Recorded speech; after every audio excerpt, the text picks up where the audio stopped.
Question number 7। पिछली video में मैंने क्वेश्चन नंबर 5 और 6 करवा दिया था। उसमें किसी को कोई प्रॉब्लम हो तो प्लीज मुझे कमेंट में बताना। ठीक है, अभी हम क्वेश्चन नंबर 7 देखते हैं कि क्वेश्चन नंबर 7 क्या कहता है। देखो, a solid consisting of a right circular cone of height 120 centimetre and radius 60 centimeter standing on a hemisphere of a radius 60 centimeter। देखो, एक कोन की शेप का हमारा सॉलिड है, उसको किसके ऊपर रखा गया है? एक हेमीस्फेयर के ऊपर रखा गया है। दोनों का जो बेस और टॉप है वो क्या है? सेम है, क्योंकि रेडियस दोनों का कितना दे रखा है? 60-60।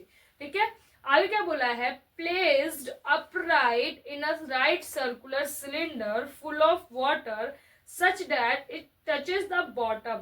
Find the volume of water left in the cylinder if the radius of a cylinder is 60 and height। देखो क्या कह रहा है, यहाँ पे हमारा एक ये सिलेंडर है, ठीक है, और ये जो सिलेंडर है ये हमारा फुल ऑफ वाटर है, मतलब पानी से पूरा फुल है। इसका हमें रेडियस और हाइट दे रखा है। रेडियस कितना दे रखा है हमें? 60 सेंटीमीटर। इसका भी देखो रेडियस कितना है? 60 सेंटीमीटर। ठीक है, और हाइट कितनी दे रखी है इसकी? ये हाइट है हमारे पास 180 सेंटीमीटर। और एक दूसरा जो सॉलिड है उसने बोला है ये एक कोन है, ठीक है, ये एक हेमीस्फीयर के ऊपर रखा हुआ है। दोनों का जो बेस और वो टॉप है वो सेम है, ये हमारा हेमीस्फीयर है। ठीक है, दोनों का रेडियस सेम है 60 सेंटीमीटर। हाइट दे रखी है हमारे पास में कोन की, कितनी है? 120 सेंटीमीटर। अब देखो क्या बोला है, इसने बोला है इस पूरे सॉलिड को उठा के इसके अंदर रख देते हैं और ये पूरा पानी से फुल है, इसमें क्या है? पानी भरा हुआ है। तो इस पूरा सॉलिड को उठा के अगर इस सिलेंडर के अंदर रख देते हैं, ये पूरा बेस तक आता है और टॉप यहाँ तक। ठीक है, तो ये बताना है कि इसको अगर हम इसके अंदर रखते हैं तो इसमें से कितना पानी बाहर जाएगा, ये हमें बताना है। ये तो पता ही होगा ना कि जब किसी फुल जो पानी से भरा हुआ बर्तन है, अगर उसमें कोई भी ऑब्जेक्ट आप डालते हो तो वो उतनी जगह, अपनी जगह बनाने के लिए उतना पानी बाहर गिरा देता है या फिर लिक्विड बाहर आ जाता है। इसी केस में देखो, अब ये अपनी जगह बनाने के लिए क्या करेगा? जितनी इसको जगह चाहिए होगी उतना ये पानी बाहर निकाल देगा जब हम इसको अंदर रखेंगे। तो जितनी जगह इसको चाहिए, इट मीन्स इसका वॉल्यूम अगर हम इसके वॉल्यूम में से माइनस कर देंगे तो हमें पता चलेगा कि कितना वॉल्यूम जो है, कितना पानी जो है हमारे इसके अंदर बचा, क्योंकि जितना इसका वॉल्यूम होगा उतना ही वॉल्यूम का पानी बाहर आएगा। क्योंकि जब किसी ऑब्जेक्ट को हम किसी लिक्विड से भरे हुए बर्तन में डालते हैं तो वो अपनी उतनी जगह बनाने के लिए उतना ही पानी क्या करता है? बाहर गिरा देता है। ये एक लॉजिक आपको लेके चलना पड़ेगा। तो इस केस में भी हमने इस बर्तन को उठा के इसमें रखा, इसका वॉल्यूम मान लो 100 है और ये इसमें जो पानी आया हुआ है ये 200 है, तो 100 लीटर पानी, 100 लीटर की जगह बनाने के लिए क्या होगा? 100 लीटर का पानी बाहर आ जाएगा। ठीक है, तो इसमें भी कुछ नहीं करना है, इस सॉलिड को उठा के इसके अंदर डाला तो इसके वॉल्यूम में से इसका वॉल्यूम क्या कर देंगे? हम माइनस कर देंगे कि हमें पता चलेगा कि कितना पानी जो है वो बाहर आया है। ठीक है, अब मैं इसके डायग्राम को इसके साथ एडजस्ट करके बना दे रही हूँ। ये डायग्राम बन गया हमारा। ठीक है, इन दोनों का रेडियस कितना है? 60 सेंटीमीटर और सिलेंडर का भी रेडियस कितना दे रखा है? 60 सेंटीमीटर। इसकी पूरी हाइट दे रखी है हमारे पास में, कितना है? 180 सेंटीमीटर। ठीक है, और इसकी हाइट दे रखी है हमारे पास कितनी? 120 सेंटीमीटर। 120 सेंटीमीटर।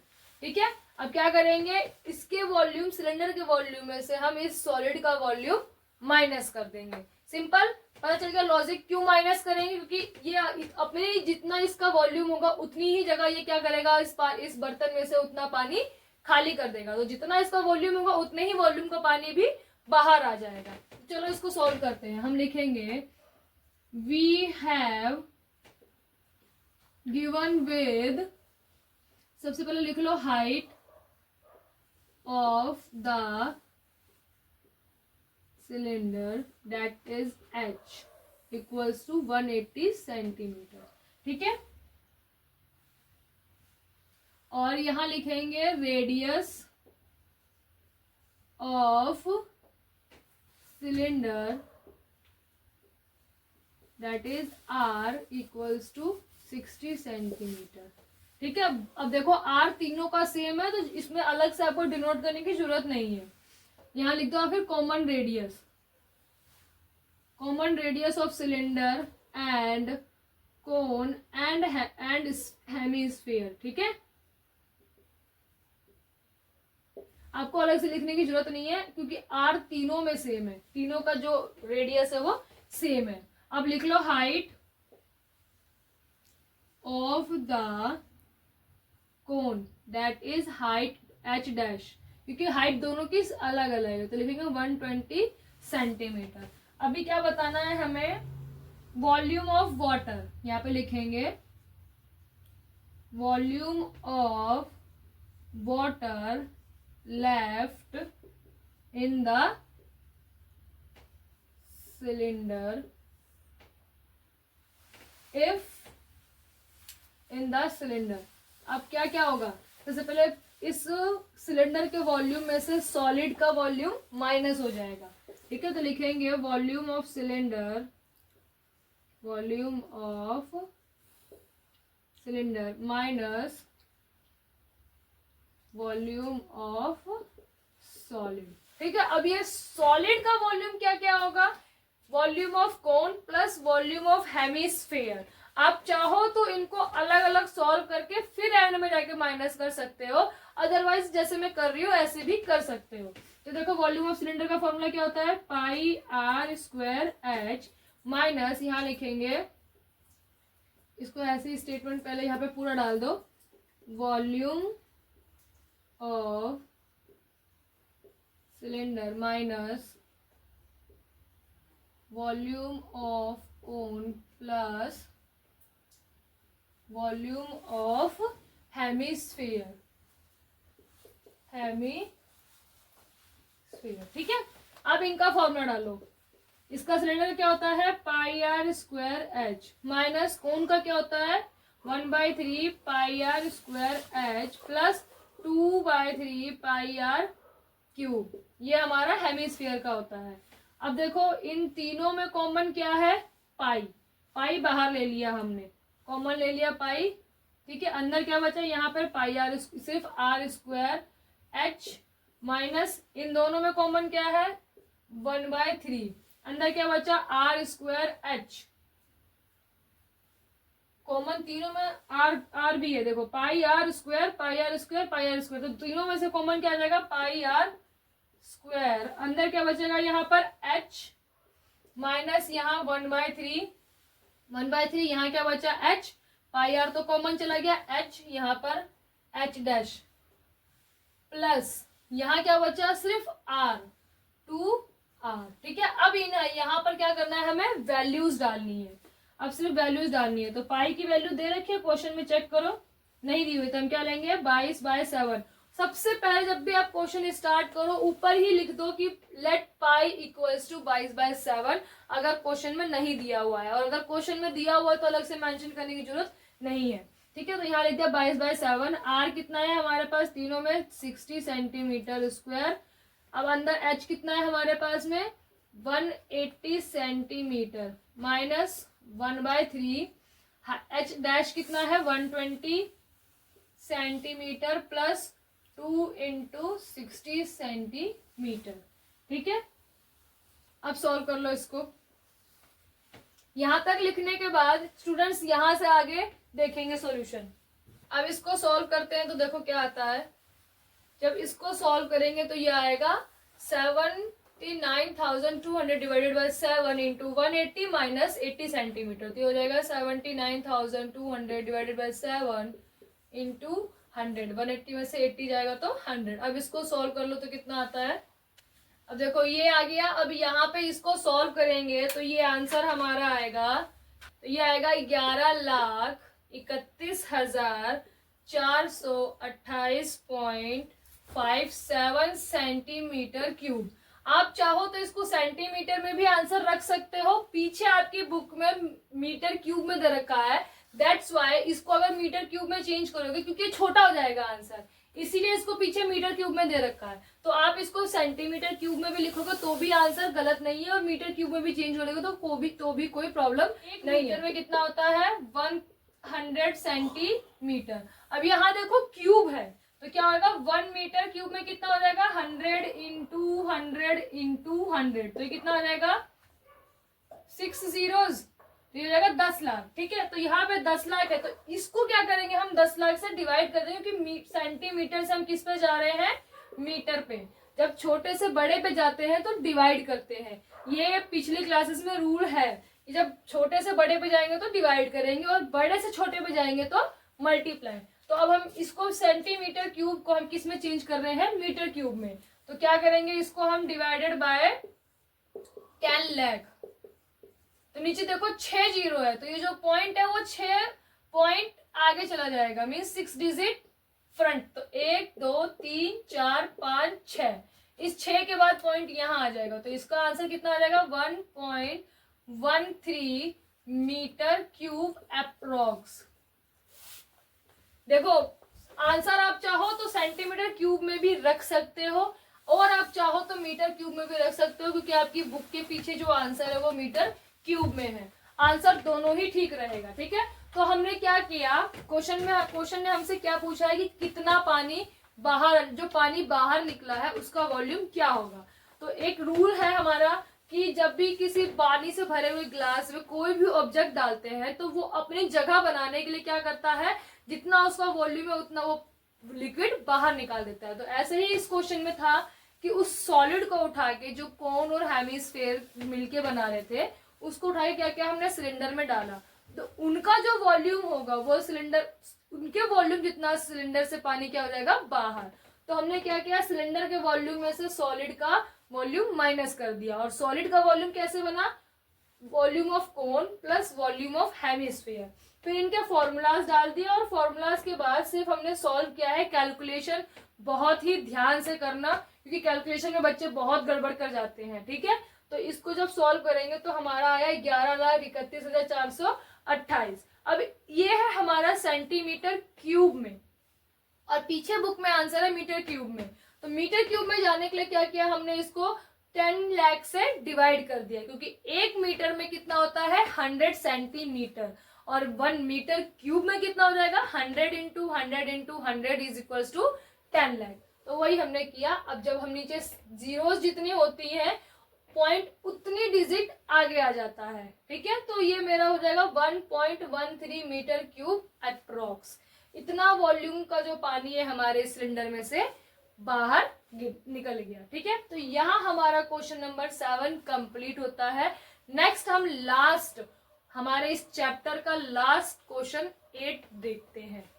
इसके बाद हमारी एक्सरसाइज भी कंप्लीट हो जाएगी एंड चैप्टर नंबर 12 भी कंप्लीट हो जाएगा। नाउ स्टूडेंट्स हम क्वेश्चन नंबर 8 देखते हैं, जो हमारे इस चैप्टर का और हमारे एक्सरसाइज का भी लास्ट क्वेश्चन है। ठीक है, बहुत इजी है चैप्टर, क्वेश्चन ने खुद ही बोल दिया कि हमें क्या निकालना है। देखो, a hemispherical glass vessel has a cylindrical neck. एक कोई हेमिस्फीयर में हमारा बर्तन है, उसका नेक कैसा है, सिलेंडर की शेप में है। ठीक है, स्फेरिकल है, हेमिस्फीयर नहीं है, स्फेरिकल है, मतलब एक पूरा गोल सा बर्तन है और उसके ऊपर जो उसका गर्दन है वो कैसी है, सिलेंडर की शेप में है, जिसका 8 सेंटीमीटर तो वो लंबी है, मतलब ये उसकी हाइट हो गई, और 2 सेंटीमीटर उसका डायमीटर है, किसका, जो सिलेंडर की शेप में है। The diameter of a spherical part, जो गोलाकार पार्ट है उसका डायमीटर कितना है 8.5 centimetre. By measuring the amount of water it holds, a child find its volume. अब देखो क्वेश्चन ने क्या बोला कि एक बच्चे ने इसका वॉल्यूम निकाला है, जो हमारा बर्तन है वो कितना है 345 सेंटीमीटर। तो क्या करना है, check whether she is correct taking the above as the inside measurement. जो इसने मेजरमेंट दिए है उसका यूज करके जो वॉल्यूम उस बच्चे ने निकाला है क्या वो ठीक है। कुछ ने डायरेक्टली पूछ लिया है कि वॉल्यूम इसका निकालना है आपको, तो पहले आप अपना वॉल्यूम निकालो फिर इसका वॉल्यूम देखो। अगर आंसर मैच करता है तो यस करेक्ट, और अगर मैच नहीं करता है तो शी इज नॉट करेक्ट। ठीक है, तो डायग्राम देखो कैसा बनेगा। अब देखो इसका हाइट कितना दे रखा है हमारा 8 सेंटीमीटर, और इसका जो रेडियस दे रखा है वो दे रखा है 2 सेंटीमीटर का डायामीटर है। हाँ, ये डायामीटर है, ठीक है। और हेमिस जो स्फेरिकल वेसल है उसका क्या दे रखा है हमारे पास, डायामीटर दे रखा है 8.5 सेंटीमीटर, ठीक है।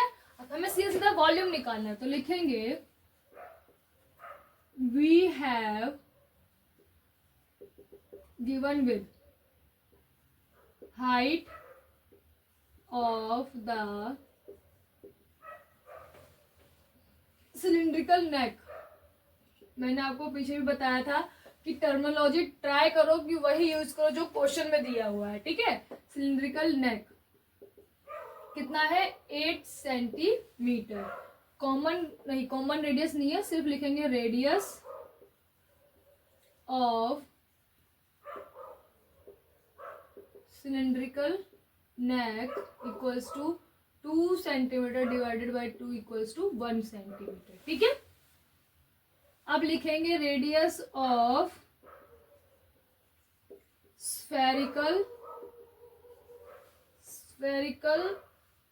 पार्ट या vessel, spherical vessel equals to कितना दे रखा है, 8.5 सेंटीमीटर डिवाइडेड बाय 2, तो कितना आ जाएगा 4.25 सेंटीमीटर, ठीक है।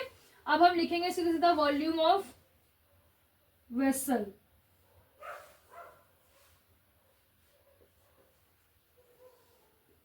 Volume of vessel equals to क्या होगा हमारे पास, volume of cylindrical neck plus volume of spherical part, ठीक है। अब क्या करना है, कुछ नहीं करना है, सिर्फ हमें फॉर्मूला डालना है। क्या आएगा सिलिंड्रिकल पार्ट का, पाई आर स्क्वायर, इसको आर डैश से डिनोट कर लेना, pi r square h plus 4/3 pi r dash की क्यूब। अब दोनों में कॉमन क्या है, सिर्फ पाई है, ठीक है। यहाँ आर कितना है हमारे पास में 1 सेंटीमीटर स्क्वायर, हाइट कितनी है 8 सेंटीमीटर, प्लस यहाँ 4/3, आर कितना है हमारे पास 4.25 सेंटीमीटर क्यूब, ठीक है। अब इसको सिर्फ सॉल्व करना है। पाई की वैल्यू कितनी दे रखी है, देखो पाई यहाँ पे मेंशन कर रखा है स्पेशली कि 3.14 लेना है। तो प्लीज स्टूडेंट्स क्वेश्चन को ध्यान से पढ़ना है। एग्जाम्स में कई बार स्टूडेंट्स क्या करते हैं, आंसर पाई देने के बावजूद 22/7 ले लेते हैं, जिसकी वजह से आंसर में डिफरेंस आ जाता है, ठीक है। तो ट्राई करना, क्वेश्चन पढ़ो और जो पाई दे रखा है वही लेना है। तो यहाँ हम लेंगे 3.14, अब इसको सॉल्व करो तो कितना आएगा, यहाँ आएगा 8 सेंटीमीटर क्यूब प्लस इसको सॉल्व करेंगे तो ये आएगा 102.35 सेंटीमीटर क्यूब। अब इन दोनों को प्लस करके इससे मल्टीप्लाई करो कितना आता है, इसको सॉल्व करेंगे तो ये आएगा 346.51 सेंटीमीटर क्यूब। तो देखो क्या जो बच्ची ने आंसर निकाला था, is she is right, her answer is 345 centimetre, means 345 centimetre cube है, बट एग्जैक्ट कितना आना चाहिए 346, तो she is wrong. The correct volume is, यहां लिखेंगे she is wrong, correct volume of vessel is 346.51 centimetre cube, ठीक है स्टूडेंट्स। ये क्वेश्चन में, इस क्वेश्चन में किसी भी बच्चे को उम्मीद है परेशानी नहीं आई होगी, क्योंकि अब तक काफी सारे क्वेश्चंस हम सॉल्व कर चुके हैं, एग्जांपल्स भी हमने देख लिया, जितने भी फॉर्मूलाज जो यूज थे चैप्टर नंबर 12 में वो भी हमने देख लिया, ठीक है। उम्मीद करती हूँ सभी बच्चों को काफी अच्छे से समझ में आया होगा, कंसेप्ट्स क्लियर हुए होंगे कि कहाँ पर कर्व सरफेस एरिया निकालना है, या फिर कहाँ पर टोटल सरफेस एरिया निकालना है, या कहाँ पर बेस इंक्लूड करना है, कहाँ पे रूफ और किस जगह पे वॉल्यूम निकालना है, ठीक है। तो इस चैप्टर में सिर्फ इतना ही था। और स्टूडेंट्स प्लीज इस चैप्टर को बहुत अच्छे से करके जाइएगा, क्योंकि इस चैप्टर्स में से कम 4 नंबर का क्वेश्चन तो एक बनता ही बनता है। ठीक है, तो यहाँ पर हमारा चैप्टर नंबर 12 कंप्लीट होता है। मेरी तरफ से बिल्कुल अच्छे से मैंने रिवीजन करा दिया है। किसी भी बच्चे को कहीं पर कोई भी इशू आता है, प्रॉब्लम आता है या कुछ चीज समझ में नहीं आती है, प्लीज आप मुझे मेरे कमेंट सेक्शन में डाल देना। ओके, नाउ अब हम नेक्स्ट वीडियो में जो देखेंगे वो chapter number 13 which is also very very very important chapter. ठीक है, एग्जाम पॉइंट ऑफ व्यू से अगर आप देखो तो chapter number 13 is also very important chapter. तो नेक्स्ट की वीडियोस में हम चैप्टर नंबर 13 करेंगे।